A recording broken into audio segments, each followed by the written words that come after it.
انا هسيب المايك لفينا الاول، هي هتحكي لنا عن 4 حاجات. 4 حاجات هنحكي فيهم. احنا اتكلمنا ربيان شويه في الحاجات دي، انا مش بسمعها معاكم من اول مره عشان ابقى معاكم. 4 حاجات هنحكي فيهم بيان معانا، وانا هناقشها في ال4 حاجات دول، تمام. وبعد كده هنعمل نفس القصه دي مع حد تاني، وده هنخليها زي ما تقولوا كده سيستم ماشي في الاجتماع نتكلم فيه ونعمله كل فتره، او يمكن كل مره لو الموضوع حسينا ان افضل مين هيجيب حد يوعظنا عن صالح الله. خلينا نشوف فيان في اول صراع عايزه تحكي لنا عنه ايه. طيب عاملين ايه الاول؟ كويسين. انا يعني اعتقد اغلبكم عارفني شويه ان انا كنت في كليه علوم وده في حد ذاته صراع لوحده يعني. بس انا في كليه علوم كنت في اول سنه ليا. الدنيا كانت بالنسبه لي غريبه جدا ومش مش مفهومه قوي. انا اصلا كنت طالعه يعني انا اللي كان موقعني في ثانويه عامه الانجليزي، فدخلت كليه كانت كلها انجليزي فمفيش ولا كلمه عربي حرفيا، فده كان بالنسبه لي تحدي رخم جدا جدا. بلس كمان انه انا كنت لسه نازله خدمه جديده في اجتماع اعدادي، كانت معايا كواليتي استاذه نريمان. سابقا. ايوه سابقا. اتجوزت يا جماعه ما كملتش خدمه. المهم يعني ان انا كنت في اجتماع اعدادي، كنت لسه داخله اجتماع اعدادي في نفس الوقت كنت لسه داخله اولى كليه عندي. بس فكان في بنوته من ضمن البنات بتوع اعدادي انه هي كان يعني كانت واقعه شويه في الدراسه عندها، فكان فارق معايا ان انا اكون بساعدها. كنت حاسه جوايا كده ربنا بيقول لي ايه، ساعدي البنوته دي. فالبنت دي قعدت اساعدها كتير قوي قوي، هي وكذا حد تاني في الدراسه عندهم، وكنت بقعد اوقات كتير معاهم. يمكن اقول اهملت شويه عندي في الدراسه بتاعتي، بس كنت بحاول على قد ما بقدر بمشي في الاثنين. يعني بحاول ان انا امشي في الاتجاه اللي هو الدراسه بتاعتي، في نفس الوقت بحاول ان انا امشي في اتجاه الخدمه. انا كنت لسه بقى نازله جديده ومتحمسه بقى، وفارق معايا اساعد البنات والولاد ومش عارف ايه والكلام الجميل ده يعني. بس اللي حصل في اخر السنه ان انا شلت 4 مواد.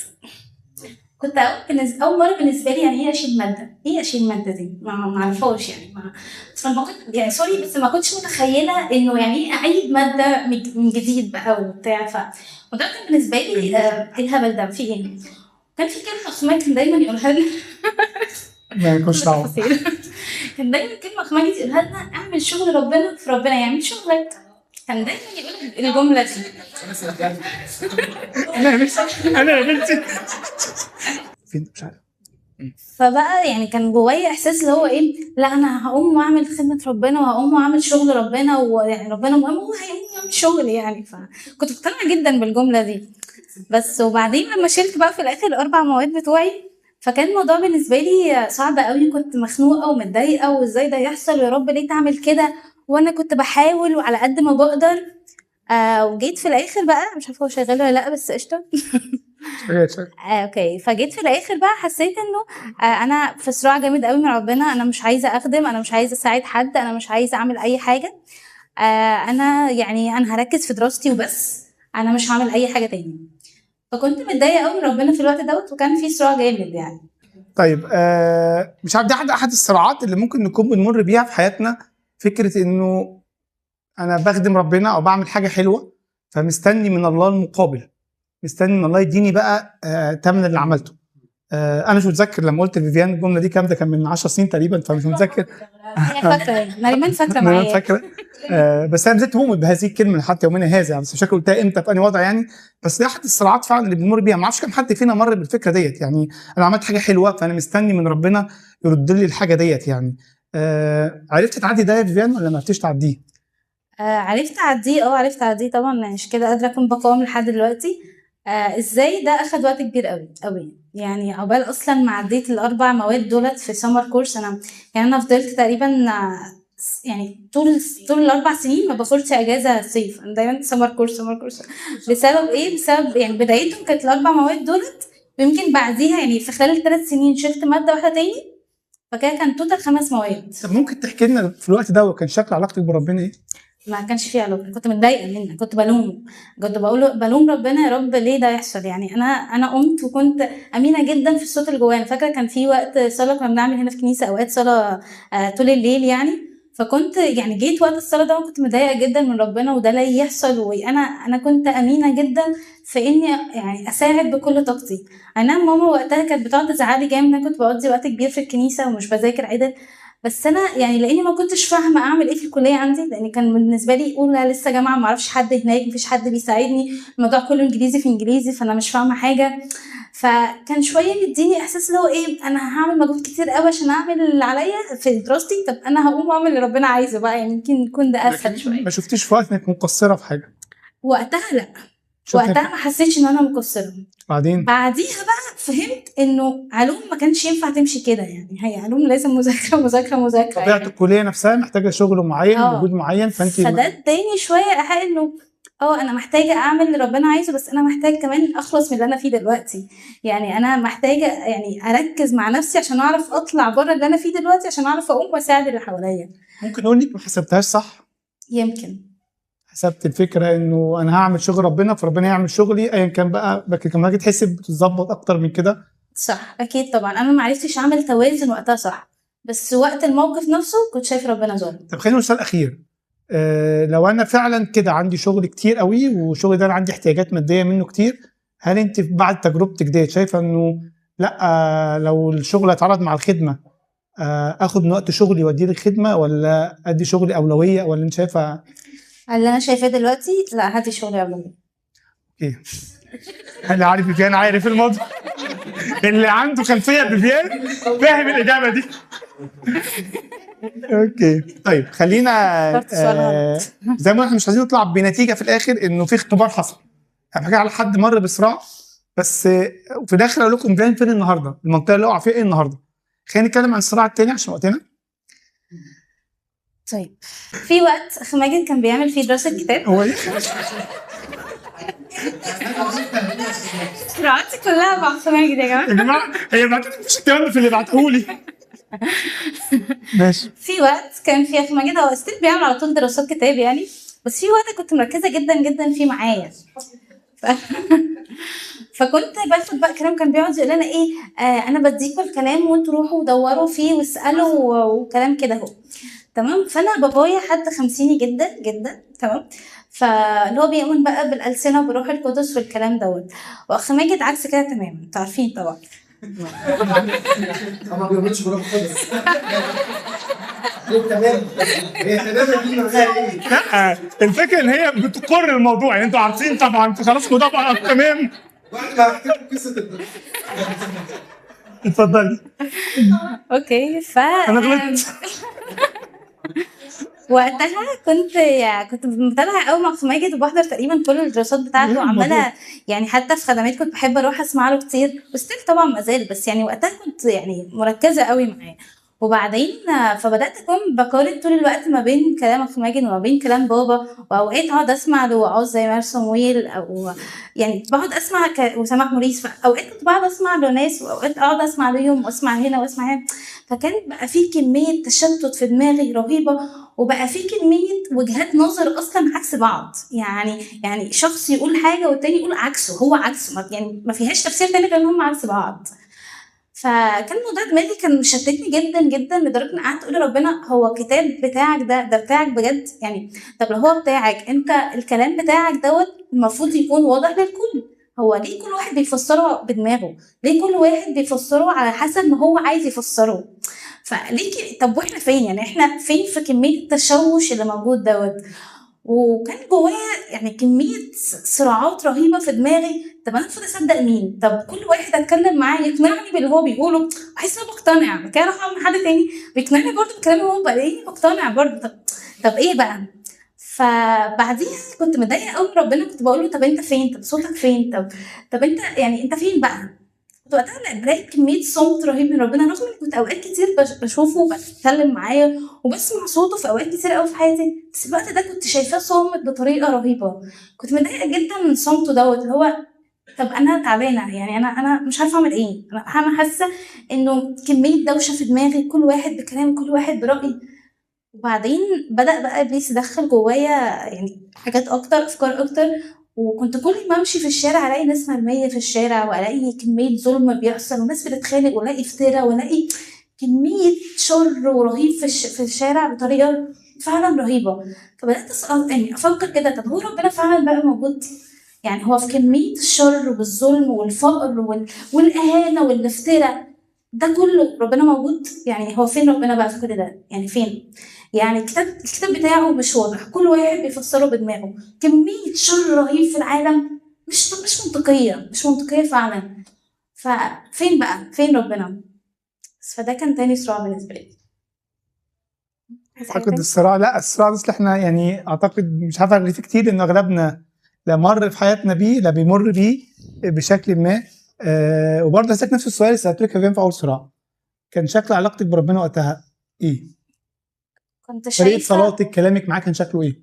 كلام من طرف واحد مني بس، ما كنتش بشوفه، مش عارفة اسمعه، مش عارفة اشوفه، مش عارفة اعمل اي حاجة. انا قعدت وقت حوالي كان واجب معايا يمكن تقريبا شهر او شهر ونص حاجة كده، انا مش عارفة اسمعه، مفيش اي تواصل اصلا.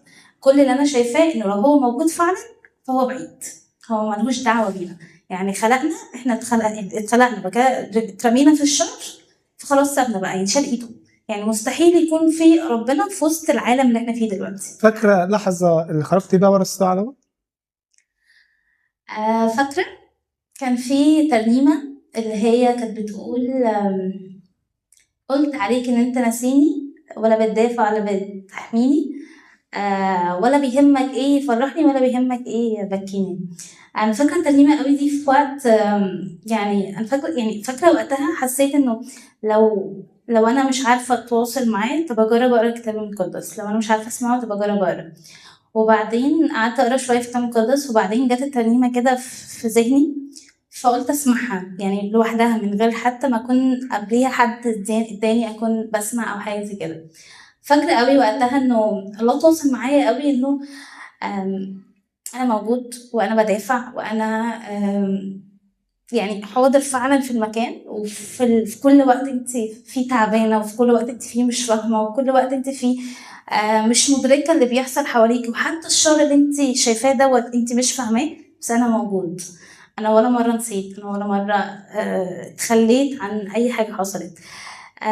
بعديها بدات الاقي نفسي بعيط جامد قوي وبصلي جامد قوي، ان هو انا ازاي فكرت كده اصلا فجاه حرفيا بعد ما شهر ونص بقول انت مش موجود اصلا. يعني في سؤالين بسرعة قوي في الحتة ديت. أول سؤال، الوقت دوت أنت خرجت منه لما لقيتي إجابات ولا كانش في إجابات؟ ما كانش في اجابات بس عرفت تخرجوا تتكلموا مع ربنا تاني وتواصلوا معاه تاني؟ حصل. ده حصل كويس. طب السؤال التاني الوقت دوت حسيتي إنه كان سبب حاجة فرقت في حياتك بعدين، ولا كان وقت ضلمة وعدى وخلاص؟ لا، فرق كتير قوي معايا، لان ادركت وقتها ان مش لازم كل حاجه افهمها. يعني اوقات كتير قوي انا شويه غصب عني دماغي عنيده، فمش بعرف اعمل حاجه غير لما افهمها او اقتنع بيها. يمكن اللي يعرفني فاهم دوت، انه انا ما عنديش قدره ان انا اقوم اعمل حاجه مش فاهماها، معرفش. فحاسه ان الحته دي اتكسرت شويه قدام ربنا، ان هو لا، انا ممكن اكمل حياه عادي معاه وانا ممكن حاجات مش فاهماها. تمام. بس دي خلينا نتفق حاجه يا جماعه، احنا بنتكلم على تجربه فيفيان، بس التجربه دي احنا بنمشي على نقتدي. يعني كل واحد مر بوقت زي كده بيخرج بطريقه مختلفه، بس بيخرج الحقيقه انه بيخرج منها، وبيبقى الوقت دوت اوقات كتيره محتاجينه. خلينا نعقب في الاخر عشان وقتنا. الصراع الثالث سريعا عشان اوكي، الصراع التالت بالنسبه لي كان في وقت فقدان ماما. اللي ما عرفنيش ان انا ماما راحت السما من قريب. سنه اي اكتر من سنه تقريبا. كنت وقتها انا كان يعني في صراعات كتير ما بيني وما بين ماما في الاول، ان حد شويه متحكم ومسيطر، فكنت بعاني شويه ان انا اعرف اتواصل معاها وافهمها. وبعدين بدات اصلي في وقت عشان ان انا اعرف اتواصل مع ماما، هي ماما. وبعدين فرقت كتير قوي في حياتي ان انا قدرت افهم دماغها، وقدرت احب ماما، وقدرت بعد ما كنت بحس ان انا طول الوقت في زي حجر كده ما بيني وما بينها، بدات احس ان ربنا بيفك الحجر دوت، وبقيت بحب قوي ان انا اقعد اوقات مع ماما. وقعدت تقريبا حوالي بتاع سنه بالطريقه دي، ان انا كنت حابب ان انا اقعد مع ماما واتكلم معاها، بعد ما كنت في اوقات كتير قوي مش بحب حتى اسمع رايها. المهم ان بعديها راح اللي حصل انه ماما تعبت فجاه، وفجأة بدأت تكح جامد قوي، وفجأة بدأت مش عارفة تتنفس، وفجأة راحت. كل ده في نفس الوقت؟ كل ده في نفس الوقت. يعني هو كانت قاعدة معانا عادي جدا وبنتكلم وبنهزر، كنا لسه بنلعب دومنا عادي جدا مع بعض، وفجأة بدأت تكح جامد، دخلت الحمام، بدأت مش قادرة تتنفس، مش قادرة تعمل أي حاجة. دخلت لها وقعدت اسندها واحاول اعمل اي حاجه، ما كنتش عارفه. لحد ما ماتت قدام عيني، يعني هي قدام عيني كده وراحت ماتت. وقتها كان في صراع كبير قوي بقى، يمكن ده من اكتر الصراعات اللي شفتها مع ربنا، يعني انه يعني ليه بسرعه كده، يعني ليه؟ يعني ماما كانت تقريبا شايله كل حاجه في البيت حرفيا، شايلاني وشايله كل حاجه وعامله كل حاجه. فجأة هي مش موجودة، فجأة أنا مسؤولة عن حاجات كتير في البيت، وفجأة مش فكرة فجأة إنه أنا أصلا إن أنا أشوفها قدام عيني وهي بتموت، ده كان بالنسبة لي بشع حرفيا. يمكن أوقات كتير لحد دلوقتي لما بقعد أفتكر في الموقف أحس إن أنا مش متمالكة أصلا أعصابي ومش عارفة أعمل إيه. فكان صراع جوايا قوي تجاه ربنا، يعني ليه تموت بالسرعة دي؟ ماما ما كانتش كبيرة، كانت يعني صغيرة، حاجة 50 سنة، بقى 50 سنة تقريبا أو 52، فهي ما كانتش كبيرة و... وتموت قدام عيني، ليه ده يحصل؟ بس كان ستيل جوايا صراعات وقتها، انه انت فين يعني ليه ما منعتش ده انه يحصل دلوقتي؟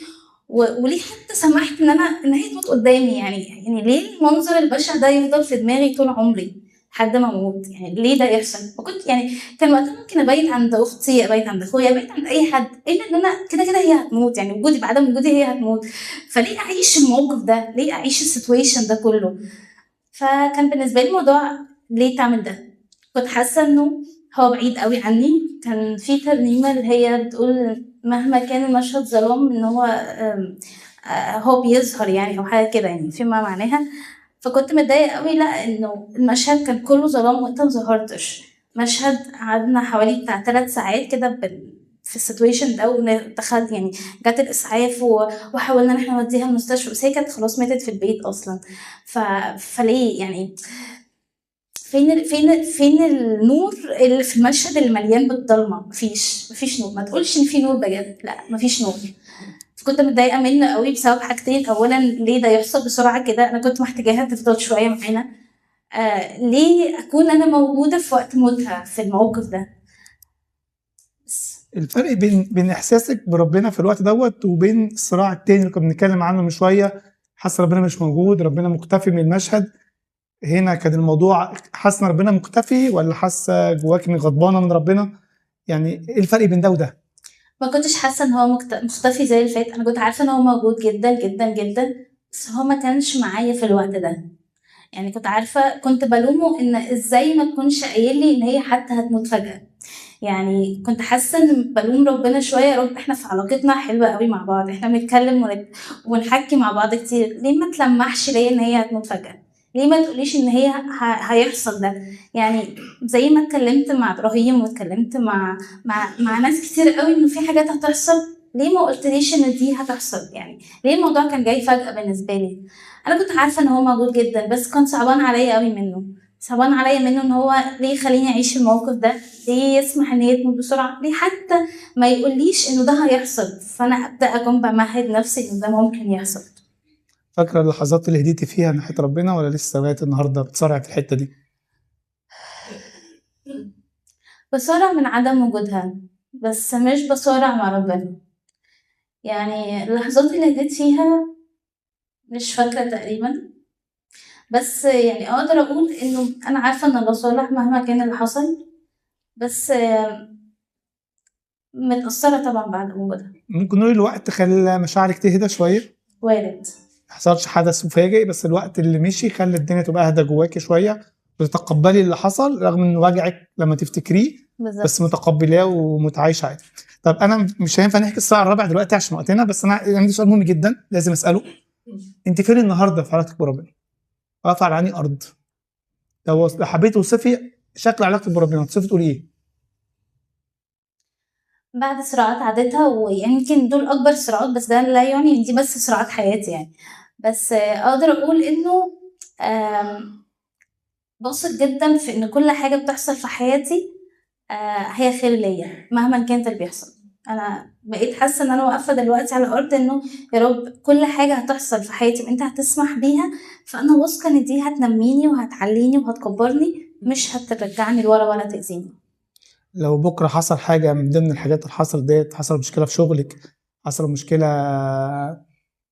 فقدتي حد، اول حاجه تيجي في بالك ايه؟ ده يعني ايا كان اللي هيحصل انا واثقه انه صالح ليا مهما كان. الثقه دي جايه من اللي فات ولا من معرفتك بيه؟ الاثنين. تمام، شكرا فيفيان، يعني ميرسي جدا ليكي. اكيد في صراع رابع هتبقى نحكيه، بس وقتنا للاسف، بس زي ما قلت احنا مش هنوقف الموضوع دوت، لكن هنتكلم فيه اكتر واكتر بعد كده. خلينا دي ايليا عشان اقولها. ايليا هو اللي كلمني في ان احنا نعمل كده، اصلا مش نعمله دلوقتي، لكن هو عايز يحكي عن حاجه او عايز يتكلم او يشارك بحاجه، فانا خدت الكلام بتاعه وعملنا اللي بنعمله دلوقتي دوت في الاجواء ديت يعني. ايليا عنده حاجه عايز يشاركنا بيها، بس انا هسالك سؤال غريب في الاول. ايليا لما تحكي الحاجه ديت، انت ليه طلبت مني انك عايز تشارك بحاجه اصلا؟ اقول السبب اللي انا قلته صح؟ عايزني اقوله يعني؟ لا، اللي متفقين عليه وانت خلينا بره ده بنعمل لقاء على الهوا ماشي. ربنا معاك بقى يعني ماشي. يعني بيمسك انت الحاجات في وسط الحوار ما اتفقناش. لسه ماشي.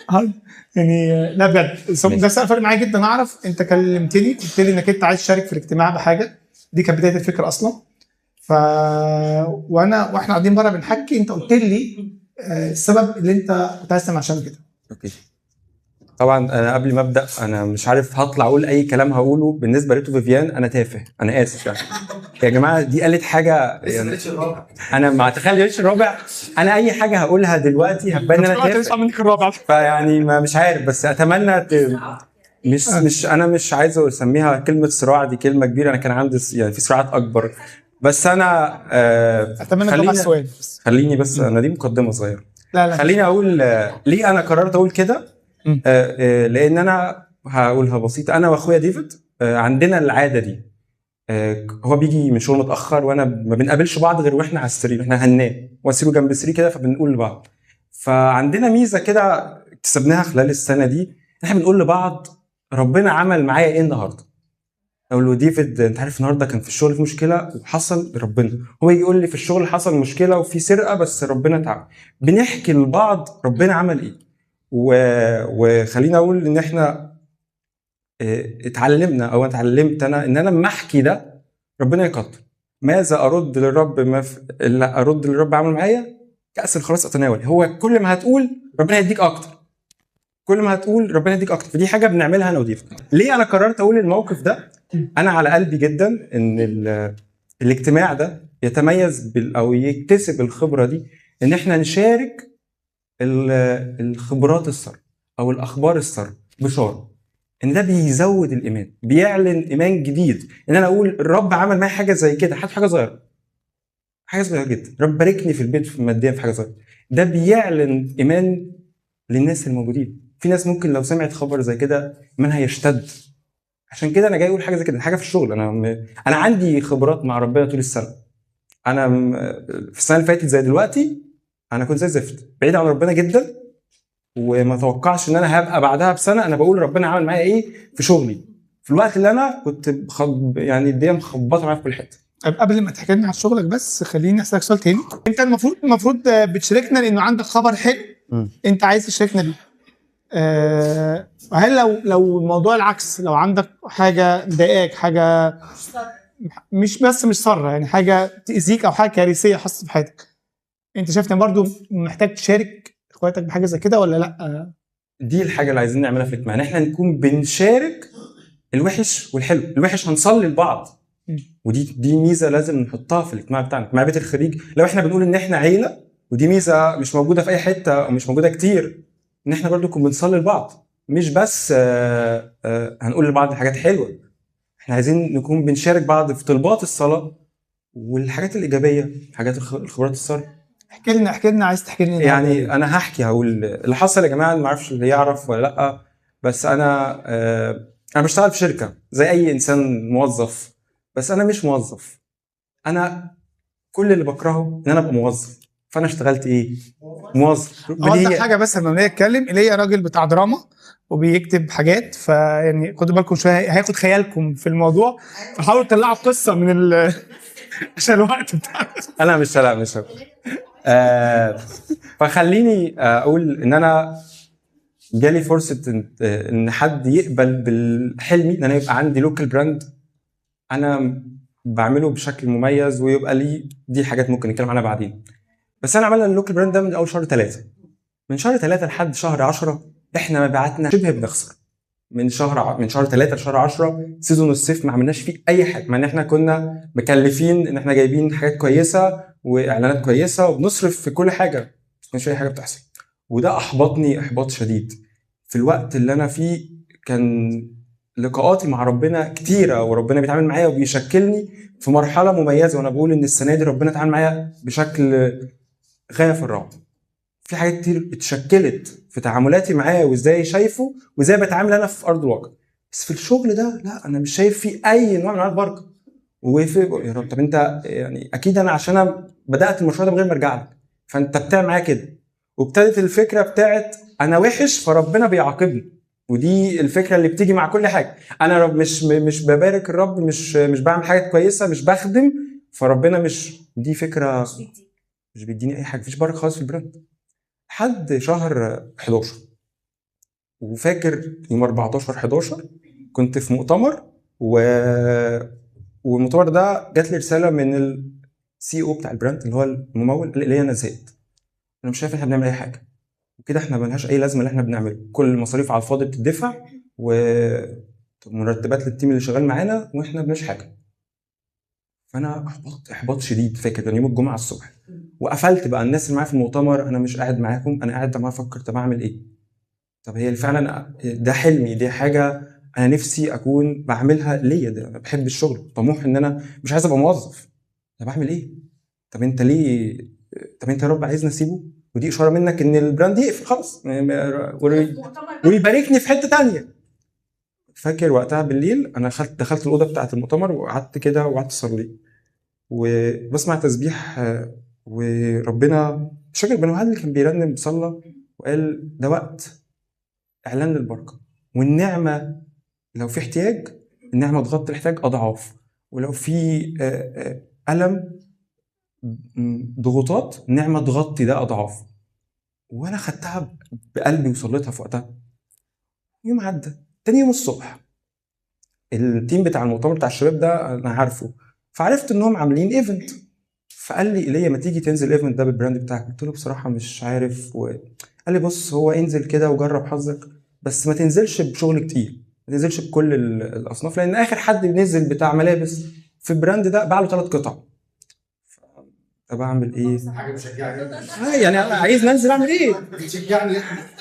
ما انا اصلا خسرانين، انا هنزل عشان انزل بالحاجه بتاعتي، انا في المعادي، انا قاعد حاجتي كلها في المعادي، فانا عشان انزل لحد قاعه ديلز هحتاج نقل عربيه وهحتاج بقى الناس اللي تشتغل معايا تاخد فلوس، وانا هضمن هجيب ثمن ده ولا لا؟ ما هو كده بنحسبها بقى كام لكام. فمش ايجار كده، انت هتدفع كوست المكان دخول الايفنت كعارض. بس انا في وقتها مش هنسى، ارمي نفسك لقدام، اصل انت كده لو وقفت هتموت، ولو رحت وخسرت انت كده ميت، ما انت خلاص صح، انت ميت كده وميت كده. وخلاص فكلمت الشباب قلت لهم بصوا تحب نروح؟ قالوا خلاص يلا نروح.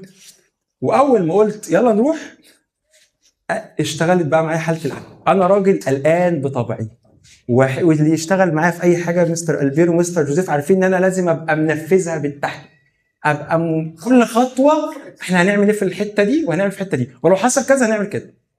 انا رايح مكان مش عارفه اول مره ليا، ومعايا حاجات غاليه قوي، يمكن الحاجات اللي كنت رايح بيها اغلى من الايفنت كله عشان مش كداب يعني. خايف على الحاجه اللي معايا لو حاجه اتخدشت انا رحت في داهيه انا اللي متصدر. ووقت ده من يوم ال 14 ليوم 27 من يوم 27 انا ولا عارف انام ولا عارف اكل كويس، ومتوتر ومتعصب على التيم اللي معايا، ومفيش شغل اصلا، فانا متعصب خلقه. ويوم 26 قبلها بيوم وانا خلاص انا على اخر انا ولا عارف اشتغل في الشركه اصلا من كتر التوتر. يوم 26 قلت كانت الساعه 7 مش عايز اروح البيت، وبكره تاني يوم مش فاكر ومش جاهز لاي حاجه ولا نفسيا، وعمال يدوني افكار هنعمل ايه وانا مش.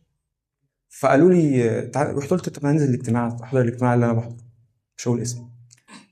في الاجتماع ده لا مش بيت الخليج، يوم الاربعاء مش اجتماع بيت الخليج. في الاجتماع ده انا فاكر وقت الصلاه مش هنساها. قال نفس الجمله دي: يبطئ اعدائك ابطا من نقط ضعفك. موسى لما دخل، لما مشي في الميه، هم كانوا كتير قوي وكان فيهم عواجيز وكان فيهم ناس بطيئه، بس فرعون ما وصلهمش، هو ابطاهم. وهو قال يبطئ عدو الخير. هو بالنسبه لي عدوي مش شخص، عدوي هو في القلق والخوف واللي جاي. وروحت بهذا السلام وكأني في حاجه حصل، انا في سلام اللي هيحصل بكره هو بتاعه مش بتاعي. ربنا بارك تمام، ما باركش خلاص ما هي مش مشكله. وكنت باخد الخلوه في الوقت ده في يشوع، والايه اللي كانت موجوده في الصف بتاعت يشوع: تقدسوا غدا اصنع بكم عجائب. ودي خدتها قلت يا رب امين بكره تصنع بيها عجائب. واللي ما كنتش بنام طول الاسبوع، اليوم ده نمت صحيت متاخر، يعني المفروض ابقى في الميعاد الساعه 12 راح الساعه 2، راح العربيه بتتحرك، يعني دي حاجه ثانيه. ونتفاجئ ان انا بنزل الايفنت، مش عايز اقول بس اللي ربنا ان اللي انا بعته في الايفنت ده لوحده قد اللي بعته طول الصيف كفلوس، مبيعات كتير جدا. يعني انا اتفاجئت الناس اللي قال لي انت هتبيع 3، لا انا بايع هناك اكتر من 13 قطعه، غير البري اوردر اللي اتطلبت بعد كده لحد دلوقتي انا مش لسه ما خلصتهاش.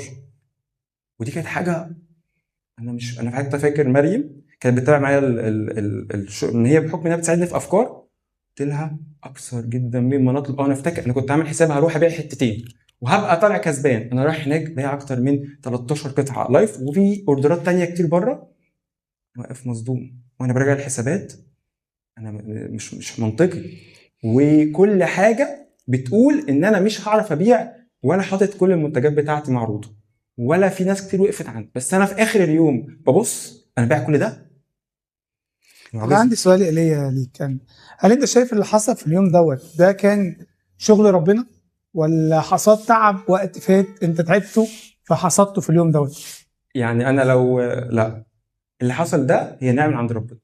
هو قال لي نعمه هتفيض، والنعمه فاضت.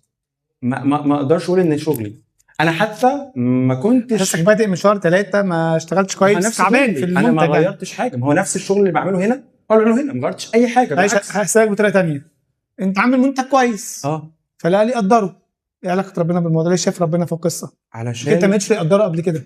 لا بالعكس، ده انا كنت قبل كده كان في مساحه انه يتقدر اكتر من كده. وكمان انا رايح مكان قالوا لي انت مش هتعرف تعمل في حاجه، يعني انت رايح دول مجتمع مش بيشتري، يعني دي بيئه، ده ايفنت مسيحي، مش كل الناس هيشتروا، دي حفله.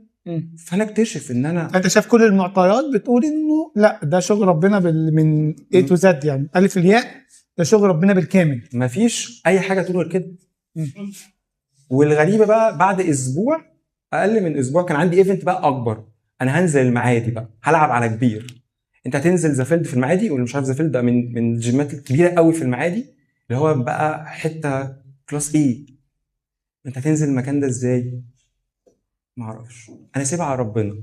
وده بالتزامن مع الوقت اللي باخد فيه خلوتي، اللي هو بيقول ايه، ان يشوع عمال يكبر ويخش اراضي وياخد ارض الموعد، في نفس الوقت اللي هم نفس الناس دي بتعمل ايه؟ قالت لهم من شعب اسرائيل قبلها بيتقال له ايه؟ انتوا ولا حاجه، احنا مش هنقدر نخش الارض دي، الناس دي تاكلنا. بس في نفس الوقت الناس دي بتخش اراضي وتاخد وتنتصر، رب كان معاهم وانتصر. انا مش عايز اطول، بس عايز احكي الحته اللي جايه دي في المعادي. ده 3 ايام كان بازار 3 ايام. انا شفت ربنا في الشغل ده، انا عمري ما شفته في حته تاني. وبشكل شخصي لا، ربنا كان معانا. كانت في زي ما بقول كالب كان معه روح اخرى، هو مش هو اللي بيعمل كل حاجه. انا فاكر كان في شباب شغاله هناك، وانا بروح لهم اخر النهار بعد شغلي مش عارف اخد اجازه، يقولوا لي الدنيا شغاله كويس بنبيع، بس اول ما انت بتيجي في حاجه غلط بتحصل. الزحمه بتكتر، اوردرات بتكتر، مش لاحقين. يا جماعه انا مالي، مش بتاعتي. بس انا اكتشفت ربنا كان معايا. ربنا قال لي النعمه هتفيض الاضعاف. احنا لحد امبارح كنا مخلصين حسابات المعادي، احنا اللي جبناه كفلوس قد اللي جبناه، مش اكتر من اللي جبناه قبل كده. احنا اللي في ستوك خلص، احنا لسه بنقول يا شتاء الستوك خلص واحنا عاملين كميات. فانا شايف لا، ربنا عمل دي بركه انا مش شفتهاش، وما زلنا بقى البركه بقت بتزيد. يعني هو قال النعمه تفيض اضعاف. عندي سؤالين هختم بيهم كلامي معاك. اول سؤال، شايف انه مش مهم شطارتي في الشغل، المهم عمل ربنا. لا تقول ايه؟ ما اقدرش اقول كده. انا اعمل اللي عليا بناء على انك انت كنت شغال باجتهاد وكل حاجه تمام وما عملتش اي انجاز، لكن لما ربنا اشتغل عمل انجاز. فشطارتي مش مهمه في الموضوع، يعني اهم حاجه ان ربنا يقول كلمته بقى. مش عايز ابص، ما بصلوش كده. انا بعمل اللي عليا، ولو ما عملش اللي عليا ربنا مش هيعمل حاجه. ما هو انا لازم ما هو ربنا جميل بيعمل كل حاجه. ما هو الشعب كان بيخش يحارب بس هو بيديهم نصره. هم كانوا بيحاربوا، لو هم كانوا ما بيحاربوش مش هياخدوا نصره. قال لهم لفوا على السور 7 ايام. ما هو لفوا، ما هو لازم تعمل حاجه. ده اللي انا كنت بعمله. انا هعمل اللي عليا في الشغل، انا هكون مجتهد في شغلي، هعمل اللي عليا، واللي يجي بقى بتاع ربنا. ودي الحاجه اللي انا اكتسبتها خلال السنه دي. تمام. انا شخص حتى لو مش شايف ربنا، مش حاسس، ودي حاجه اللي انا بشتغل عليها نفسي بقى. انا مش حاسس ربنا، مش حاسس شعور، بس انا متاكد هو معايا. السؤال الاخير، معلش انا اسف يا ايليا انا بقطعك بس عشان وقتنا. ايه الضمانات للوقت الجاي؟ بمعنى تاني انه ما انت معرض الوقت الجاي يحصل دروب ذكي تاني والدنيا تقف والدنيا تريح، ما يحصلش نفس النقله الكبيره دي. اول كلمه هتقولها لنفسك ايه وقتها ايه؟ دي حاجه يمكن انا واجهتها. معنى تاني السؤال، الخبره اللي انت خرجت بيها من التجربه دي، يعني لما تقابل موقف ذكي تاني اول حاجه هتقولها لنفسك ايه لما يحصل ده؟ لما اقعد 6-7 شهور الدنيا مريحه مفيش شغل الدنيا نايمه، هتقول لنفسك وقتها؟ هل حاسس ان انت عندك حاجه ترد بيها ولا هسيبها بظروفها؟ اللي عداني من هنا هيعديني من هنا. انا شفته هو معايا في الوقت اللي انا ما كانش معايا، ما فيش اي اسباب تقول ان انا هبي. والوقت اللي انا كان فيه كل حاجه وحشه انا شفته بيديني اكبر من اللي انا استحق اضعاف.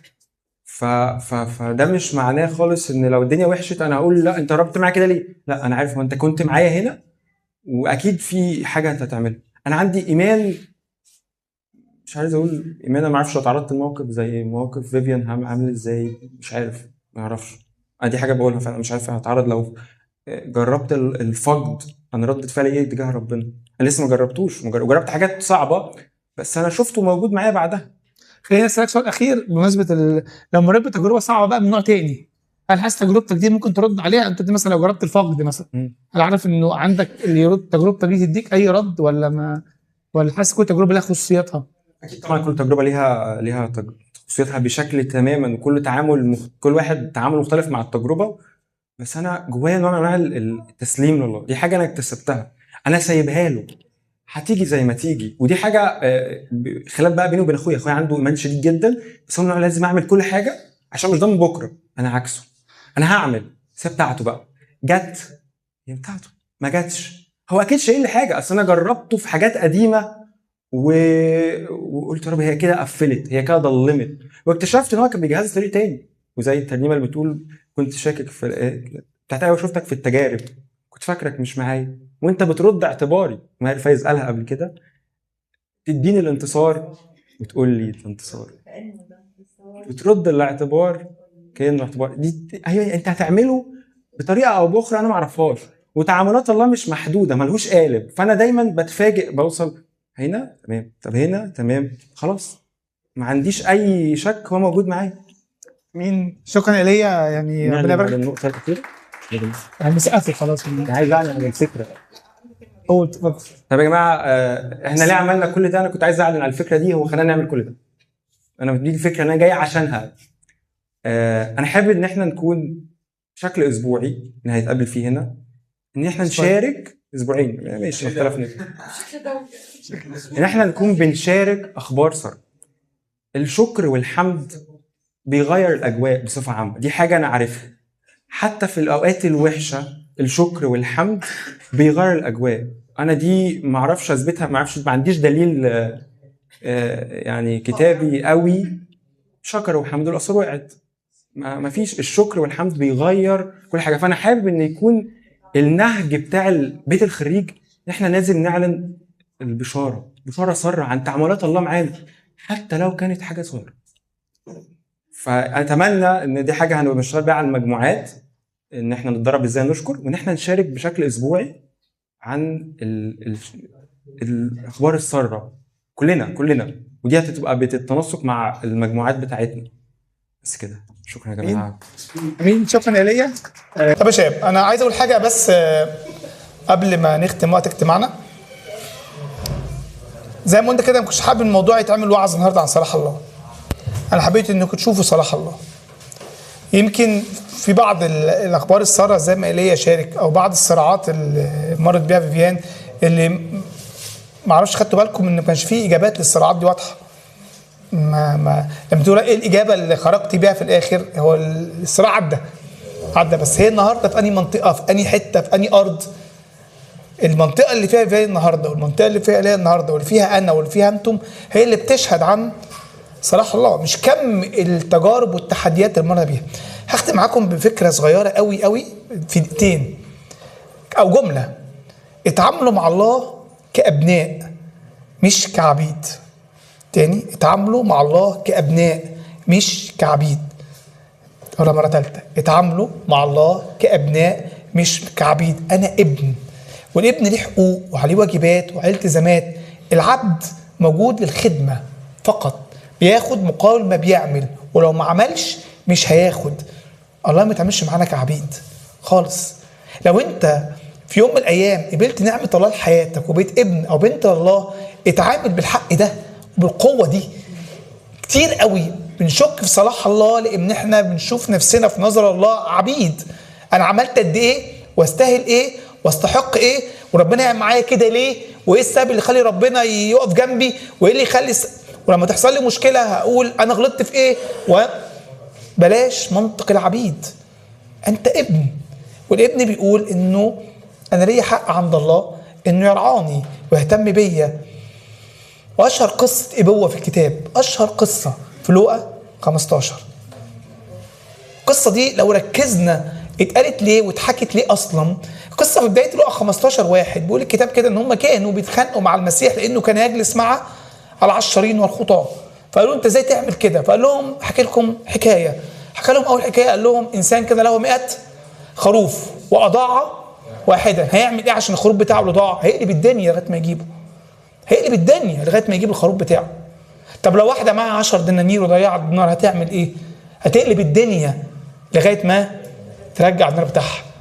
وانا عندي ابنين، لو ابن ضاع متضايقين ان انا هقلب الدنيا عشان ابني يرجع لي تاني. لو انت خروفك اللي هو مجرد حيوان عندك منه 99 قلبت الدنيا عشانه، ودينارك اللي معاك منه 9 تاني وممكن تعوضه قلبت الدنيا عشانه، ده ابني.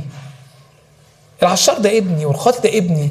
المنطق اللي الله بينظر لنا بيه منطق الابوه ومنطق البنوه، بيخليك تقول لنفسك دايما ان الله مش بيعاملني انت صليت النهارده ولا ما صليتش، انت عملت النهارده خطيه ولا ما عملتش، انت النهارده كنت امين ولا مش امين. الله بيبص عليك انك ابني، متضايق وعايزك تكون افضل. زي ما انا بشوف ابني في البيت نفسي يكون افضل ابن في الدنيا، ولما بيتصرف تصرف مش صح بتضايق وبزعل، ولما بيفشل بحس انه مش احسن حاجه، وأوقات كتيره ببقى شايفه ومش عايز يعني اغضب ولا اتنرفز عشان بحاول اشجعه.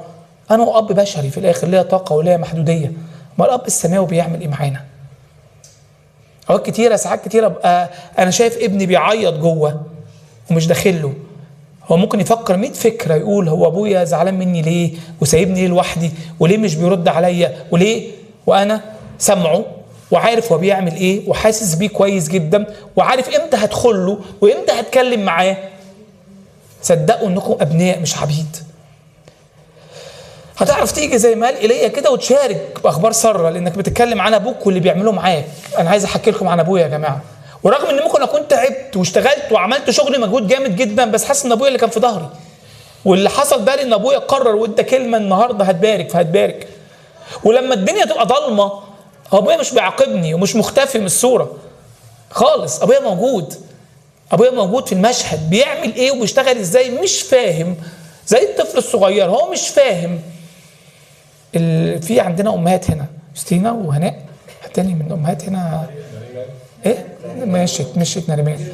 الام جربت لحظه الفطام، عارفين لحظه الفطام دي؟ والكتاب بيتكلم عنها اللحظه دي، واحده من اصعب اللحظات اللي بتمر على اي طفل صغير، لانه بيعتقد ان امه واخده موقف منه، مش بتحبه، وافكار كتيره جدا جواها، هي ليه بتعاملني بالقسوه دي؟ ده مش حقيقي خالص. ليه امي بتحرمني؟ ليه امي سايباني بعيط كده؟ ليه بتمنع عني حاجه انا بحب حضنها، بحب ان انا، ليه بتمنع عني ده؟ هي الحقيقه مش بتمنع ولا بتعاقب ولا بتحرم، بس هي ام عارفه دي مصلحه الولد هنا والبنت هنا. اتعاملوا مع الله كانكم، مش كانكم، اتعاملوا مع الله بحق انكم ابناء مش عبيد. الصوره هتختلف خالص، وانت راح تصلي الصبح انت بتصلي كابن مش كعبد اللي مستنى الله يكافئك النهارده. لا، انا بصلي كابن، يا ابويا انت عايزني اعمل ايه النهارده؟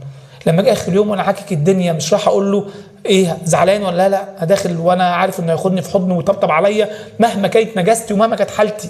انا مطمن لده جدا ومش قلقان من الموضوع ده خالص، لان هو ابويا. حابب اصلي معاكم يا شباب لو ينفع. غمض عينك معايا.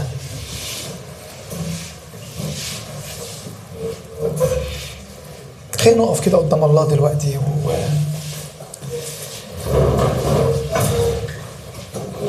احنا سمعنا حاجتين يمكن متباينين مختلفين شويه، فيفيان بالاوجاع والصراعات اللي مرت بيها، وليا ما حكيناش عن صراعات لكن حكينا عن انجاز ربنا اتبجد فيه في حياته.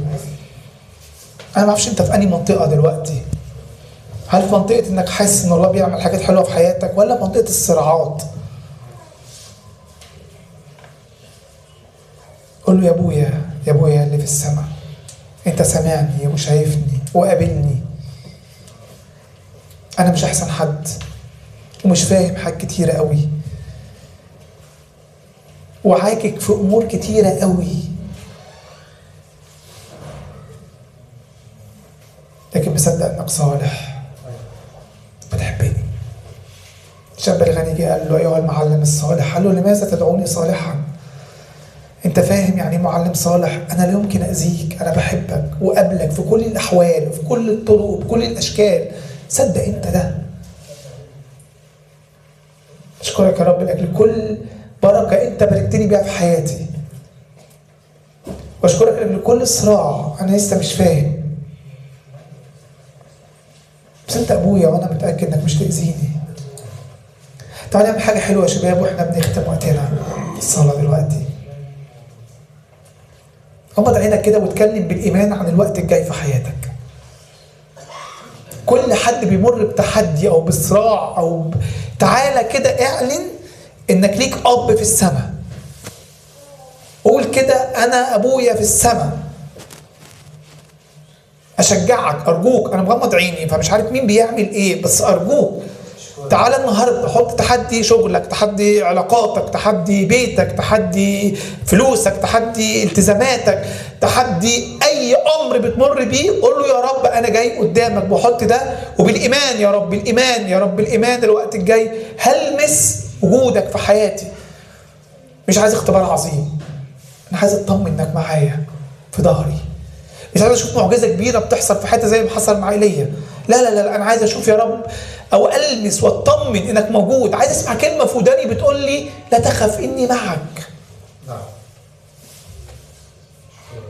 هتطمني وهمشي بثقه وانا مطمن انك معايا. كلمه بتقول لي ما تخافش، انا مش بعاملك حسب خطاياك، بعاملك حسب غنايا. يا رب اصلي لكل حد من اولادك وبناتك يا رب في اسم يسوع يا رب، في اسم يسوع يا رب. النهارده يا رب يخرج ممتلك يقين وإيمان يا رب إنه إنك أنت صالح يا رب، صالح مهما حصل ومهما هيحصل. أنا بؤمن بده يا رب جدا، باسم يسوع، آمين آمين.